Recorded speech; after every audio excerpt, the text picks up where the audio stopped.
Assalamualaikum warahmatullahi wabarakatuh. Perkenalkan, nama saya Yosi Nuraliza. Saya dari kelas Mankom, Manajemen Komunikasi Kampus Setiami, Kampus A, Kota Bekasi.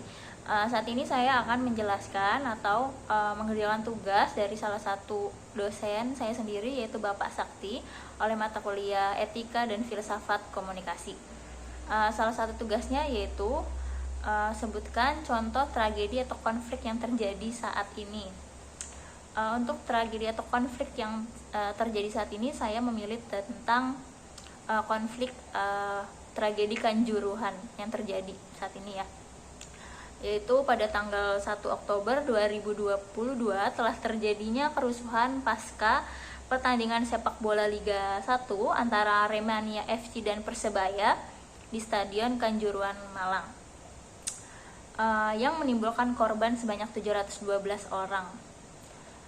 Dari tragedi atau konflik tersebut, di situ saya akan menjelaskan siapakah yang bertanggung jawab atas tragedi Kanjuruhan tersebut.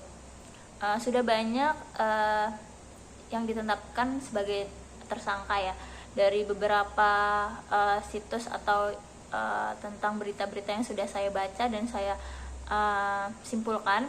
Di situ ada 6 tersangka yang sudah ditetapkan menjadi tersangka tentang tragedi Kanjuruhan, yaitu pertama AKP Bambang Sidik Ahmadi, kedua AKB Hasdarman, Komandan Kompi Polda Jawa Timur, ketiga Kompol Wahyu Setio Pranoto, Kepala Bagian Operasional, keempat Akmal Hadian Lukita, yaitu Direktur dari PT Liga Indonesia, kelima Abdul Haris, Ketua Panitia Pelaksana Pertandingan, keenam yaitu Suko Sutrisno, yaitu adalah security. Tentang tragedi Kanjuruhan yang terjadi saat itu, menurut saya itu adalah salah satu kecerobohan atau tidak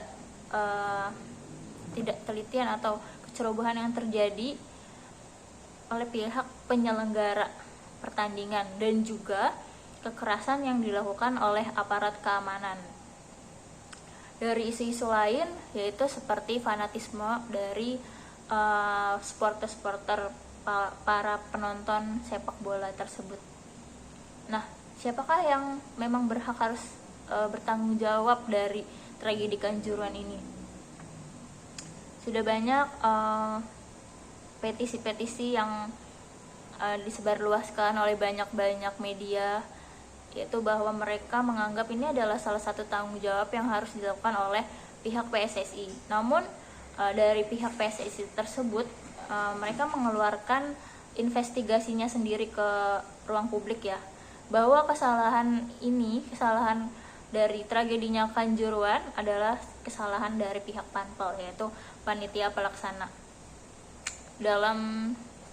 Menurut saya dalam suatu kompetisi sepak bola itu di seluruh dunia, dalam urusan sepak bola itu diatur oleh pihak federasi ya.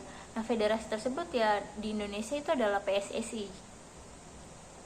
Ialah yang harus bertanggung jawab dalam tragedi Kanjuruhan tersebut, karena memang di dalam undang-undang tentang tugas-tugas PSSI, lalu tanggung jawab PSSI tersebut, memang itu adalah salah satu tanggung jawab PSSI apabila terjadinya sesuatu atau terjadinya sesuatu setelah acara atau yang berlangsung pada saat pertandingan ya teman-teman, seperti itu.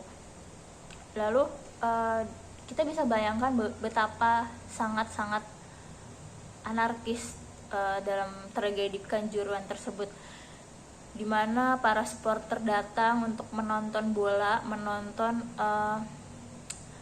yang ingin ia dukung seperti Arema dan Persebaya.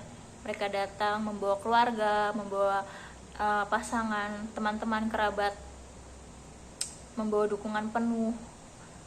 Namun yang terjadi adalah suatu tragedi setelah pertandingan tersebut. Itu sangat naas dan sampai terjadinya gas air mata yang dilakukan oleh pihak keamanan yang sangat fatal, yang membuat banyak jiwa dan korban yang berjatuhan, seperti itu. Di sini banyak sekali dari pihak eksporter, mungkin masyarakat luas, dari media massa juga membuat petisi untuk membuat dari pihak PSSI atau ketua PSSI tersebut untuk mundur, karena mereka menganggap semua kesalahan ini adalah pihak PSSI. Karena memang benar terjadinya atau yang harus bertanggung jawab atas terjadi ini adalah memang harus PSSI, karena mereka yang menyelenggarakan ya, mungkin seperti itu. Dan banyak sekali petisi-petisi yang ingin memundurkan dari ketua PSSI untuk mundur saja. Lalu untuk menurut saya, mungkin resolusi saya untuk kedepannya untuk agar tidak terjadinya seperti ini lagi. Semoga untuk para supporter yang datang untuk lihat pertandingan itu menjadi lebih dewasa lagi ya teman-teman, karena ketika melihat timnya menang lalu kalah, ya udah kalah. Pertandingan itu memang tentang menang, kalah, dan seri. Jangan hanya kita menunjukkan dukungan saat menang saja, dan juga jangan saat kita kalah kita menunjukkan emosi terburuk kita, seperti kejadian Kanjuruhan tersebut ya, yang seharusnya mendukung atau dukungan itu memang dilakukan oleh para supporter di saat menang dan kalah, seperti itu. Untuk tugas kedua yaitu contoh tentang budaya populer yang terjadi saat ini. Menurut saya budaya populer yang sedang terjadi saat ini atau yang sedang populer saat ini adalah media dari podcast ya. Apa sih podcast tersendiri? Podcast itu adalah salah satu media konten yang banyak mendapatkan perhatian dari masyarakat sebab terkesan fleksibel dan intens. Nah, podcast tersebut sudah banyak didengarkan oleh kalangan-kalangan anak muda, bahkan dari anak muda, dewasa, serta orang tua, karena memang banyak variasi dan kategori untuk mereka tersendiri ya, seperti media pembelajaran, media hiburan, dan media informasi, seperti itu. Untuk media pembelajaran memang sangatlah bermanfaat karena salah satunya yaitu melatih motorik siswa, karena ketika proses mendengarkan, siswa itu melakukan secara otomatis akan menyeleksi informasi dan memfokuskan pada suatu hal.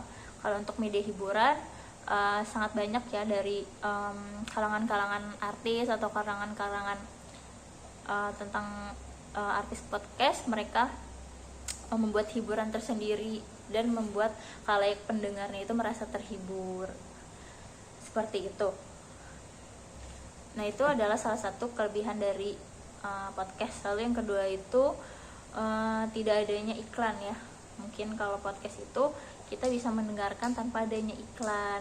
Lalu ketiga, melatih imajinasi kita saat mendengarkan podcast tersebut, lalu menjadi pendengar yang baik. Kelima, belajar tentang hal baru. Dan keenam, melatih simulasi otak. Dan mungkin kekurangan dari podcast itu adalah, salah satunya adalah hanya mengandalkan dari suara ya, tidak dari gambar, dan kita hanya mendengarkan via suara saja. Lalu kedua, memakan banyak budget untuk mengakses podcast tersebut. Lalu yang ketiga itu hanya kita hanya terpaku pada jadwal yang akan tayang pada podcast tersebut, seperti itu. Salah satu kelebihan dan kekurangan dari podcast. Nah, sekian tugas yang saya sampaikan. Mungkin kurang lebih seperti itu teman-teman. Apabila ada salah kata dan perbuatan, mohon maaf. Terima kasih.